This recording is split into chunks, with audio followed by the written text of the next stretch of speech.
Hey guys, I'm just making another loom, sorry, to walk you through a table that I've made recently, as you'd asked to see or hear about a couple more in the email. So basically, this table was made for a product design agency who obviously design products, and they are looking for companies in the electronic space who have either launched into a new region or where they're going through a product launch at the moment. And the way I chose to approach this was to track a number of RSS feeds for news sites, blogs that talk about electronics. As you can see, I started with a pretty big top of the funnel, pulling articles that concern companies from a lot of regions, whereas these ones that have the checkbox were the ones that our client were actually interested in.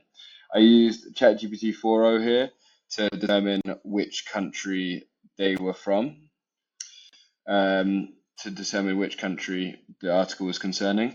And then if it was ICP, we've got a check there. And then we proceeded to use ChatGPT again to bring out relevant information and determine if they were ICP or if it was relevant or not here. So we used that there, extracted the name, extracted some details from the article, pulled that out here, cleaned the name, got the details here, and then we found the domain. So this is a lot of relevant information. We've found the relevant articles, extracted the relevant information, and then if the conditional formatting allows, we will go for a people search at the end.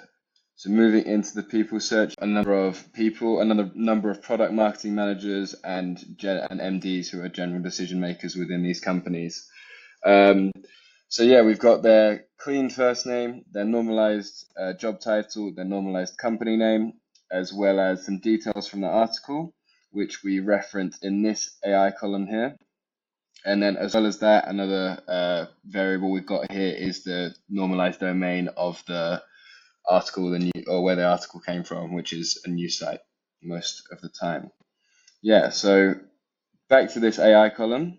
As I mentioned, our client is keen to track regional expansion or industry expansion, and also product launches. So we use ChatGPT here again to go into the details column, discern where or what it's sort of talking about. And it extracts either the industry that they're going into or the product that they're launching. And then in this column here, we have two different lines depending whether it's product or industry. And as you can see here, the first one, for example, is going to be, hey, I just read about Infineon's automotive microcontroller launch in the electronics media article. Congrats. Or you could go for just read on EMS now about how Mycronic is tackling some interesting issues in manufacturing. Boom. Reference the article, reference the company name, reference the topic of the article. So that's kind of the variables that we used in that first line, and we can input that straight into the campaign. We've got their LinkedIn profile, their work email. The title of the article probably doesn't need to be there, but I'll leave it there for now. And then we push to Lemlist. This is just a mock-up of the table that we're going to start rolling out this week. I hope you guys enjoy it. Please don't hesitate to ask me any questions. Thank you.